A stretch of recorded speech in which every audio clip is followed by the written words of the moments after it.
जय श्री कृष्ण दोस्तों। महाभारत की यह कथा बताती है कि जीवन में आने वाले संकटों का सामना किस तरह करना चाहिए। बहुत अधिक क्रोध करने का क्या परिणाम होता है और मनुष्य किस वजह से समस्याओं से हारता है। बात द्वापर युग की है। महाभारत का युद्ध होने में अभी कुछ समय था। कृष्ण अर्जुन इसी तैयारी में जुटे हुए थे। एक बार इसी सिलसिले में कृष्ण अर्जुन भीम कहीं जा रहे थे। रास्ते में घना जंगल पड़ा और उसे पार करते करते रात हो गई।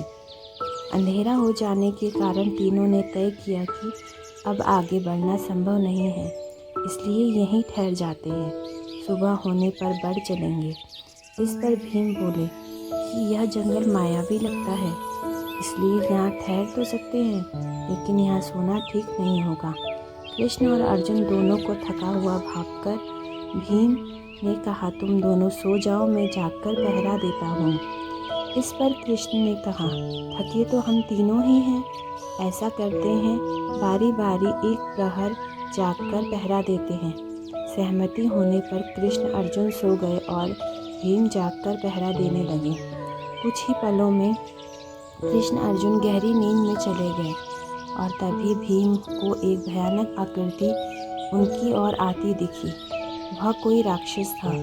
राक्षस उन्हें देखते ही जोर से चीखा और भीम क्रोध से भर गए। इस घटना का एक विचित्र असर हुआ। क्रोध के कारण भीम का आकार कुछ छोटा हो गया और राक्षस का आकार बढ़ गया। इसके बाद राक्षस फिर चीखा और फिर से भीम ने और क्रोध दिखाया। इस बार उनमें उतावलापन भी था। राक्षस का आकार बढ़ते देख भीम चिंतित भी होने लगे। इसके बाद दोनों में युद्ध होने लगा, लेकिन भीम राक्षस के सामने छोटे होने लगे और राक्षस का आकार बड़ा होने लगा। एक पहर तक लगातार युद्ध हुआ और अर्जुन के जागने का समय हुआ। इतने में राक्षस ने जोर का मुक्का मारा और भीम आधी मूर्छा में चले गए। अर्जुन को उठता देखकर राक्षस भाग गया। अर्जुन ने सोचा भीम नींद में है। भीम ने भी कुछ नहीं बताया। अर्जुन उठकर पहरा देने लगे। कुछ ही देर में राक्षस फिर आया और अर्जुन को धमकाने लगा। पहले से विशालकाय राक्षस के अचानक आ धमकने से अर्जुन क्रोध और भय दोनों से भर उठे। दोनों में युद्ध हुआ, लेकिन राक्षस के प्रति अधिक चिंता और उतावलेपन के कारण अर्जुन उसके सामने हल्के पड़ने लगे। जितना वह क्रोध करते राक्षस बड़ा होता जाता था। अर्जुन की सारी विद्याएं धरी की धरी रह गई। अब राक्षस ने आकार बढ़ाया और अर्जुन को उठाकर पटक दिया। इतने में कृष्ण के उठने का समय हो गया। राक्षस फिर से भाग गया। अब कृष्ण पहरा देने लगे। कुछ देर बाद वही राक्षस सामने आया और जोर से चीखा।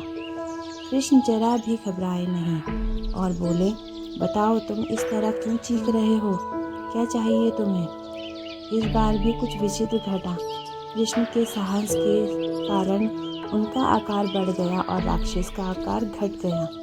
राक्षस को पहली बार कोई ऐसा मिला था जो उससे डर नहीं रहा था। घबराहट में वह पुनः कृष्ण पर जोर से चीखा। इस बार भी कृष्ण नहीं डरे और उनका आकार और भी बड़ा हो गया, जबकि राक्षस पहले से भी छोटा हो गया। एक आखिरी कोशिश में राक्षस पूरी ताकत से चीखा, पर कृष्ण मुस्कुरा उठे और फिर से बोले, बताओ तो क्या चाहिए तुम्हें। इस तरह हंसकर और प्यार से बात करने पर राक्षस तिलचट्टे के आकार का हो गया।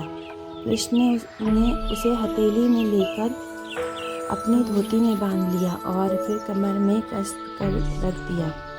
कुछ ही देर में सुबह हो गई। कृष्ण ने भीम अर्जुन को चलने के लिए उठाया और आगे बढ़ने के लिए कहा।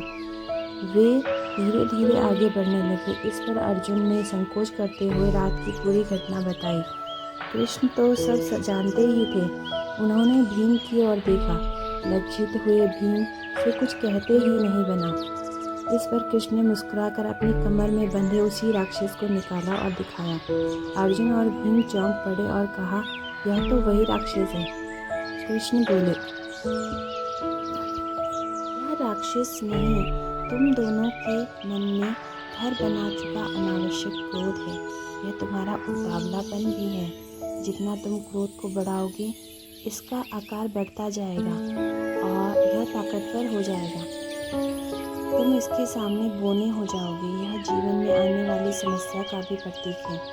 जब जीवन में तुम किसी समस्या को लेकर उसका सामना करने से बचोगे तो वह ऐसे ही अनियंत्रित हो जाएगी और तुम्हें कमज़ोर बना देगी। मैंने सिर्फ हंसकर इसका सामना किया, क्रोध बिल्कुल नहीं किया। इसके कारण इसका आकार छोटा होता चला गया। यह राक्षस वाकई हमारे जीवन में आने वाली समस्या है। विपरीत स्थितियों का सामना करने के बजाय सिर्फ उनकी चिंता करने और उन पर क्रोध करने से स्थिति गंभीर हो जाती है। लेकिन अगर हम इसका हंसकर सामना करते हैं तो ये समस्या धीरे धीरे छोटी होती चली जाती है और अंततः हम उन पर काबू पा लेते हैं। जय श्री कृष्ण।